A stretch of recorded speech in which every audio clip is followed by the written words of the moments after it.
ये सबूत काफी है ये बताने के लिए कि राम सेतु को बनाया गया है। इन बातों से ये साबित होता है कि राम सेतु रामायण काल का ही है। मेरा नाम सुनील और मैं आपका स्वागत करता हूँ SRGR चैनल पर। हमने पिछले एपिसोड में देखा था 4 धामों में से दूसरा धाम रामेश्वर धाम, और हमने बात करी थी रामेश्वर मंदिर की, 22 पवित्र कुंडों की और राम सेतु की। और यह हमारा 5वां एपिसोड है 4 धाम सीरीज का, जिसमें आज हम बात करेंगे उस पुल के बारे में जिसपे से भगवान राम जी ने लंका विजय के लिए प्रस्थान किया था। और वो पुल जिसे राम सेतु कहा जाता है वो रामेश्वर में स्थित है। राम सेतु को कई नामों से जाना जाता है, जैसे आदम ब्रिज।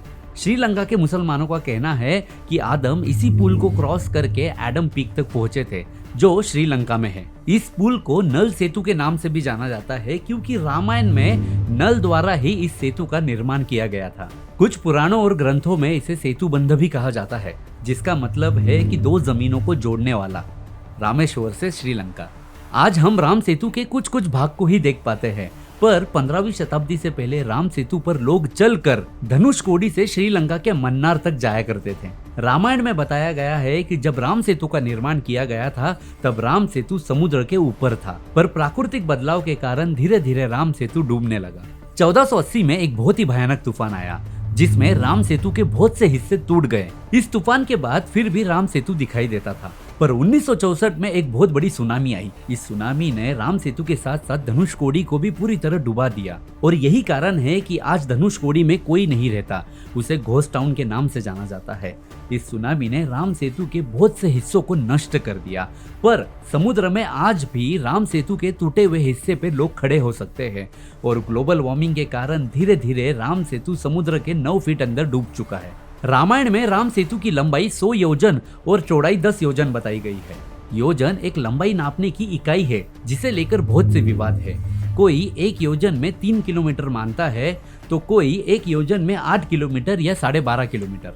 तो हम 100 योजन लंबाई और 10 योजन चौड़ाई को अगर रेशियो में देखें तो 1:10 आता है। और आज अगर सैटेलाइट से हम राम सेतु को देखते हैं तो लगभग 35 किलोमीटर लंबाई और 3.5 किलोमीटर चौड़ाई आती है, जिसे रेशियो में गिने तो वो भी 1:10 आता है। 1996 में कांग्रेस सरकार ने सेतु समुद्रम प्रोजेक्ट लाया था।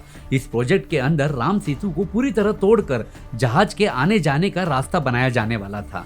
उस सरकार का कहना था कि ये पुल नेचुरली बनाया गया है। इसका लोगों ने बहुत विरोध किया और इस प्रोजेक्ट को रोक दिया। आगे चल के जब राम सेतु का कार्बन डेटिंग किया गया तब पता चला कि उसमें जो इस्तेमाल किए गए पत्थर है उनकी उम्र 7000 साल है, और वहां पर जो रेत है उनकी उम्र 4000 साल।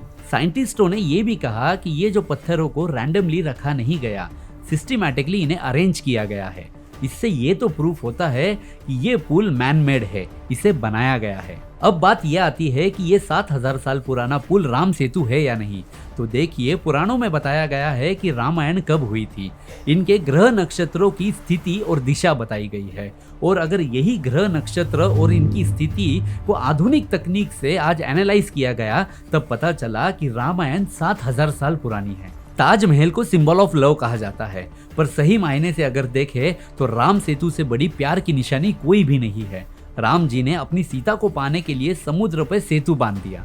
राम सेतु के साथ रामेश्वर का इतिहास बहुत ही बड़ा है। रामेश्वर की ऐसी बहुत सी बातें जो हम अगले एपिसोड में देखेंगे, और अगर आपने इससे पिछला एपिसोड नहीं देखा है तो चैनल पे जाके जरूर देखिए और सब्सक्राइब भी जरूर कीजिए, ताकि ऐसे ही अगले एपिसोड के नोटिफिकेशन आपको मिलती रहे। और कमेंट करके जरूर बताना कि आपको ये वीडियो कैसे लगा। तो चलिए, टाटा बाय बाय, फिर मिलेंगे एक नए एपिसोड में।